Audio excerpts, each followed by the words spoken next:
हालांकि अब टिकटों के बंटवारे को लेकर नाराजगी भी सामने आने लगी है। आज कल्याण ईस्ट सीट पर एकनाथ शिंदे की शिवसेना के नेता महेश गायकवाड़ ने निर्दलीय के तौर पर पर्चा भर दिया। असल में कल्याण ईस्ट सीट महायुति में बीजेपी को मिली है।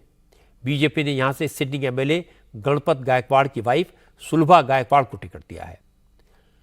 फरवरी में गणपत गायकवाड़ ने थाने के अंदर महेश गायकवाड़ पर गोली चलाई थी। गणपत इस वक्त जेल में है। चूंकि बीजेपी ने महेश गणपत की वाइफ को टिकट दिया, इसलिए महेश गायकवाड़ नाराज हैं। आज नॉमिनेशन के बाद महेश गायकवाड़ ने कहा उन्होंने सिर्फ इतनी मांग की थी कि गणपत गायकवाड़ के परिवार की जगह किसी को भी इसी से टिकट दिया जाए, लेकिन उनकी बात नहीं सुनी गई, इसलिए वो निर्दलीय चुनाव लड़ने के लिए मजबूर है। महायुति का धर्म की बात हमें सिखाना नहीं है, ऐसा मैं उनको कहता हूं, क्योंकि उन्होंने जब माननीय श्रीकांत शिंदे साहब जब महायुति के उम्मीदवार खासदारकी को खड़े थे, तब इन्होंने उम्मीदवारी दी है, वो उम्मीदवार उस उबाटा के उम्मीदवार के साथ गला भेद कर रही थी, उनको हस्तांतरण कर रही थी, उनका प्रचार कर रहे थे। तब महायुति ने वो सोचना चाहिए था।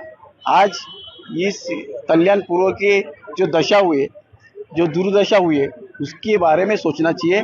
मैंने पहले भी कहा था कि आप कोई भी उम्मीदवार दो, और जिसने भ्रष्टाचार किया है, यहाँ पे कोई भी विकास किया नहीं, यहाँ पे या कल्याण पूर्व का शोषण किया, ऐसे व्यक्ति को आप उम्मीदवार न दे, किसी और को दे। हम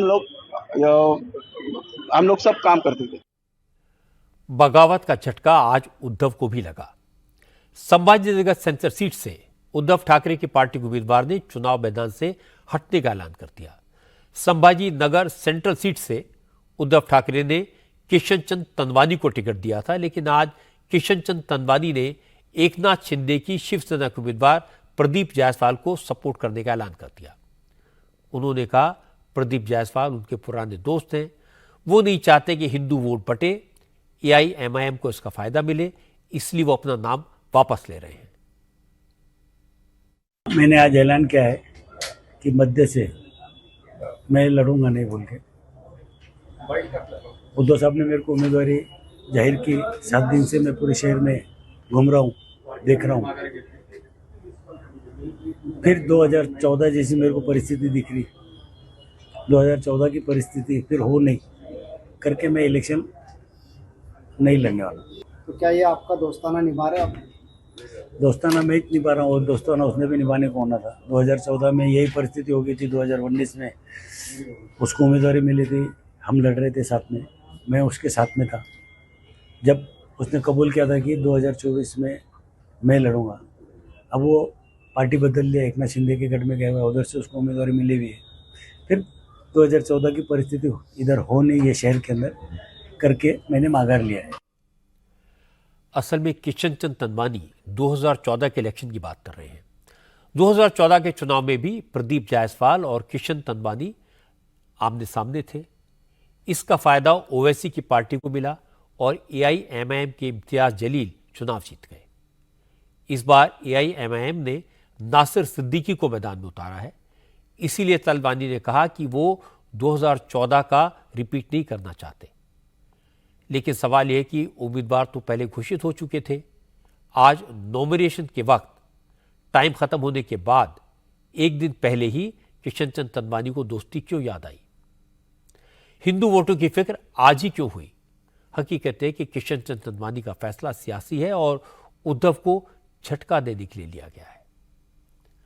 महाराष्ट्र के चुनाव में आज जो नॉमिनेशन फाइल हुए उसमें आपने देखा परिवारों के झगड़ों की बड़ी इंटरेस्टिंग तस्वीर सामने आई है।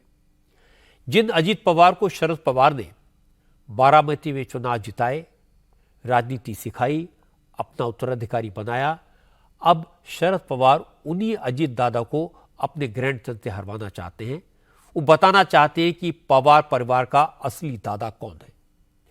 जिन एकनाथ शिंदे को ठाणे में आनंद दिघे ने अपना उत्तराधिकारी बनाया, उन्हीं आनंद दिघे के भतीजे शिंदे को उत्तराधिकार की चुनौती दे रहे हैं। जो राज ठाकरे अपने आप को बाला साहब ठाकरे का उत्तराधिकारी मान बैठे थे, उनका बेटा चुनाव के मैदान में है और बड़े भाई उद्धव भतीजे को पटकने की फिराक में है। राज ठाकरे ने भी भतीजे आदित्य ठाकरे के खिलाफ उम्मीदवार खड़ा कर दिया है। तो यहां दोनों कॉन्स्टिट्यूएंसीज में भाई भाई की लड़ाई देखने को मिलेगी। बाबा सिद्दीकी के बेटे जिशान को अपने पिता की विरासत और उनके प्रति सिंपैथी का फायदा मिलेगा। सना मलिक के लिए अपने पिता के केसेस मुसीबत पेश कर सकते हैं। अनिल देशमुख अपने खिलाफ केसेस की दुहाई देकर अपने बेटे के लिए वोट मांग रहे हैं। महाराष्ट्र की राजनीति में बेटा बेटी, भतीजा भतीजी, पोता पोती सब मैदान में है और ये दोनों तरफ से है। इसलिए शायद इस बार के चुनाव में राजनीति में परिवारवाद की बात कम से कम महाराष्ट्र में कोई नहीं करेगा।